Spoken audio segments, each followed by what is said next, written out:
Hello everyone and welcome back to another tutorial from Gameplay Classic. In this video, I'm going to show you how you can download and install the Plants vs Zombies game on your smartphone. So let's get started right away. First of all, open up the iOS App Store or the Google Play Store depending on your device. Once you open it up, you will need to look for the search button.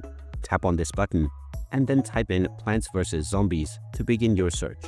Now from the search results, tap on the Plants vs Zombies game by Electronic Arts, and then tap on the install button to begin the download and installation of the game. Just wait for a while until the installation is completed, and once you see the play button, you can tap on it, and this will open up the game on your device right away. Now you can complete the basic tutorial levels in order to start enjoying the game on your device. And there you have it. That is how easy it is. If you find this video helpful, don't forget to hit that like button and subscribe to our channel for more useful tips and tutorials. Thanks for watching, and I'll see you again in the next one.